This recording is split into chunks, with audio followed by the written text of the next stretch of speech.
Hi everybody, how's it going? Welcome to Perfect Tides Station to Station. This is an upcoming adventure game, which is a sequel to Perfect Tides, something that I actually haven't played, so I don't know if that's going to affect my enjoyment and understanding of this one at all, but we're going to play it anyway to take a look at it. And I believe it's a game, a point-and-click adventure game about young adulthood, so I'm really looking forward to this. The art style and the music already are really, really good.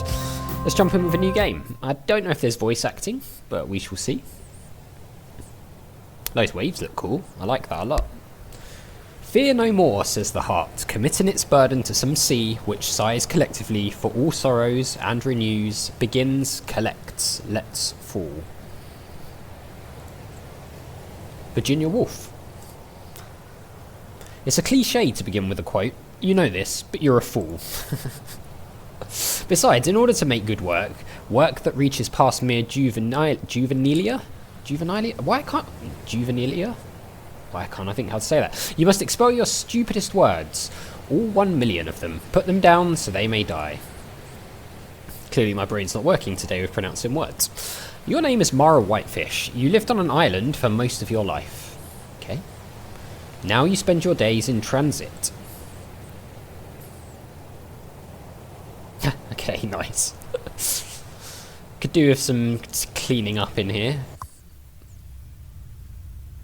Ah, white noise machine, okay. Or like that sort of thing. It's the year 2003. You're a freshman at the State University of Creative Studies in the city. The semester is almost over. It's a long commute to school from your mother's apartment on the mainland. Instead of riding home, you often end up sleeping at Daniel's place. No one here seems to mind. Daniel, I'm guessing? Oh, hey, I forgot you crashed. Yep, I was pretty zonked. Zonked? Where did that shit come from? The language evolves, you dick. Get used to it. Diner breakfast? No, I'm broke till Friday. Daniel has been your friend since high school. These days, you might even call him your best friend. In fact, it's possible you chose to attend SUCS, an effortless decision you were repeatedly assured is the biggest of your life thus far, because Daniel chose it. Okay. Daniel's tastes have rarely led you astray. You trust him to fill in the gaps of your judgment, of which you fear there are many. I can make us something, though. Sure. I like this so far, it's good. And we're in. Okay, let's have a look around. So, does it... Okay, it doesn't look like it identifies anything. Oh, hang on. Okay, maybe it turns red. This curtain acts as a divider between the living area and an unknown number of bedrooms, each containing its own unknown number of curtains, subdividing an unknown number of beds. Okay. So maybe it turns red if you can interact with something. It's you, Mara Whitefish. You're 18 years old and you want to be a writer, and according to at least one emotionally high maintenance professor, you should already be calling yourself one. You're attending university in the city. You grew up on a small semi-remote island where you lived until about a year and a half ago. The city and the mainland from which you commute still hold such fresh promise to you. You have not been back to Perfect Tides since you left. Okay, so maybe that happened in the first game, being on the island called Perfect Tides, I guess. Can we click? Oh yeah, we can. Okay, so you can click on things even if it's not red. Since the roommate with the TV moved out, Daniel and the boys have relied on this errant laptop and speaker set to watch movies. The picture and sound quality are as bad as one would expect, and the whole system needs to be painstakingly restarted if its power connector is nudged. That said, you've watched a considerable number of films and TV shows on here, ones you'd now regret never seeing. It's certainly an example of life finding a way. Oh, cool. A pair of console controllers live permanently on the floor. The rug in Daniel's living room has never been vacuumed, and you suspect it's where the general hot doggy smell of the apartment originates. Gross. What's that? Okay, so we can't look at anything else there. Ah, the futon. You're home away from home. You spent many hazy mornings waking up on this lumpy couch, and probably almost as many nights falling asleep on it. Alright, let's go and get some breakfast. Alright, I'm out. Bye, darling. Later. Hey, Mara. Hiya. You are sheepish around Daniel's roommate, Gray. He's the most noticeably busy of all the characters who come and go from this place. Okay. Sorry, excuse me. Alright, he's gone. You have long offered to help clean this floor, citing your grandmother's patented technique of mopping linoleum with a solution of clear ammonia. The boys are into it, but have yet to fulfill your single prerequisite of vacuuming up the dirt first. Yeah, you have to vacuum, you can't just clean. Who's this? Rosetta is in the Fine Arts program at SUCS, though your humanities classes occasionally overlap. She is dating Daniel's roommate, Gray. The two of you get along well, both being self-described shy girls who hated high school. Although she carries herself reservedly and occasionally possesses a look of last moment alive terror, you think she is very pretty. Although she doesn't officially live in this apartment, Rosetta is here at least as often as you are. This only contributes to the anxious feeling that you're pestering Daniel like a girlfriend without actually dating him. You comfort yourself with the knowledge that you spend a fraction of the time Rosetta does on personal hygiene and beauty, occupying the bathroom only long enough to relieve yourself and thumb through the same 3 steamed crinkled issues of Juxtapose. Okay, lovely. Anything in the fridge? Now, where did those eggs go? The fridge is more crowded than you'd expected. You'll have to look closer. Okay, so press or click to inspect. So this is like arrow keys, I'm guessing, or WASD. And then this is going to be mouse. I'm going to use mouse. Peering past the metropolis of Dale's pale ale cans, rolling rock bottles, and 3 different kinds of milk, you see the faint glimmer of an egg carton. Aha! You reach past the contents of the fridge to retrieve your egg carton, which you soon discover is resting precariously on a Costco-sized jar of applesauce. Having found what you need from the fridge and trying hard not to let your eye fall on any other culinary atrocities, you close the door. It looks like you have items in your inventory. Hover your mouse at the top of the screen to see them. Okay, we got eggs. I'm pretty sure you brought these eggs last week. Or was it the week before? Either way, they should still be fresh. You better cook them right away. Okay, so we've got save load and options and quit here as well. Alright, Daniel was looking at some sort of list or paper or something. Oh, look at all this. This is disgusting, isn't it? Look at that.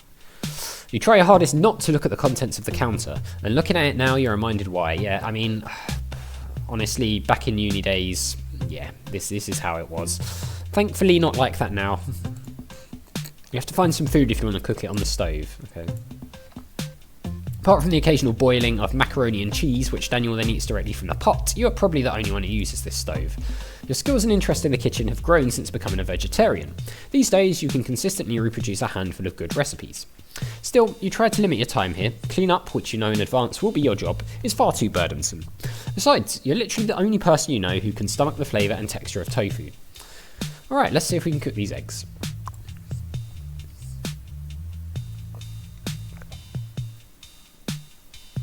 You crack your remaining eggs directly into the frying pan. They immediately form a giant viscous mass.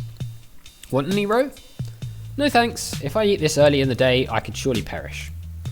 That's a relief. There's really only enough for you and Daniel.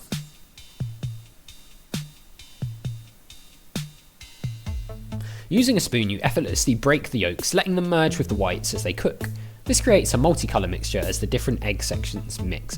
I really like how descriptive this all is. It reminds me a little bit of like the narration parts in the Sierra adventure games, where it's just really descriptive and lets you take in everything that's happening. It makes you feel properly immersed in the game. I like that. You call this the confetti eggs method because every bite is a celebration. It's really setting the scene well, isn't it? I like it. Alright, here we go. Eggs. Oh, he's eating it. Thanks. You're welcome. I call these confetti eggs because they look insane. They look like the contents of my brain, yeah. Walsh's class today? Yep, are you going? I might skip, I don't know. Not really happy with my piece yet. That would be unfortunate. You find you can engage more deeply with the class when Daniel is there.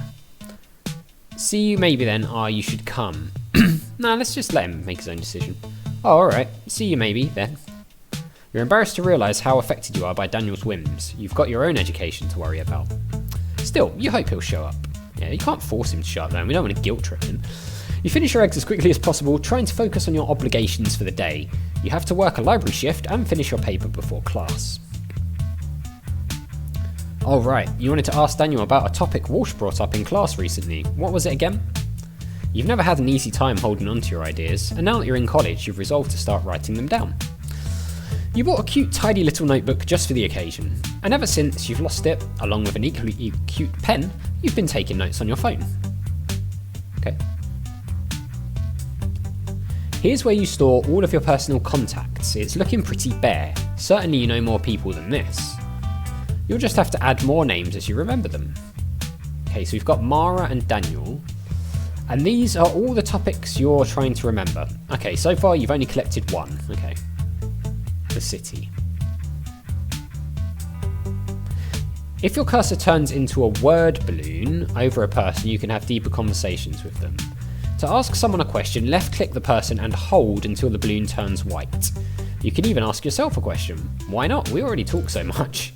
Now, what did you want to ask Daniel about? Okay, so... What does this do? Daniel's a good friend. I can be myself around him, I think. Okay, how do we get the phone to pop up? I don't know how I managed to get that to pop up. I feel like the mouse sensitivity could be a bit higher. Like it moves quite slowly. I don't know if there's like a setting for that. There isn't. Okay, well, I don't know. It feels like it's a bit slow, but maybe that's just me. Alright, press and hold. Oh, I see. So this is how it works. You press and hold and it brings up the phone. You're okay. Okay. So it brings up the phone when you do that. So people and then topics is T. Let's ask about the city. Do you remember what Walsh was saying about the city last week? Nope. Oh, well, it was something about how living here used to be really nurturing if you were a writer getting started. But now Walsh says it's too expensive here, and all the interesting parts of the city have been scrubbed away, and we're basically living in the magic kingdom of piss. You're like, worried about that? Well, not super worried. I'm just sort of having a miniature crisis over it. Mara, she's wrong. There are things that Walsh is wrong about.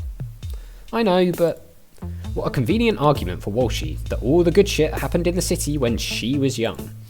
I hadn't thought of it that way. This is the best place in America to be a writer, hands down. How do you know that? Because we're here, dingus. You like your classes, don't you? School's all well and good, I just figured by now I'd... Yeah? By now I would have made more connections, you know? Like with experienced writers, editors, publishing people. I hate to break it to you, but that's not a city problem. If you want to meet people, you'd better start talking to them. But it's scary. No, it isn't. Everyone loves talking, especially if it's a topic relevant to them. It flatters their intelligence. So I should talk to people only about their favourite subjects? How am I supposed to know what they'd like? You might have to guess now and then, but the more you talk to them, the more they'll let you know. That's actually pretty good advice. What if I run out of things to talk about? Then you'd better get yourself some more talking points. Here's a free one for you. Movies. You can't go wrong. Everyone has a favourite. Nice, okay. Can we ask... Got it?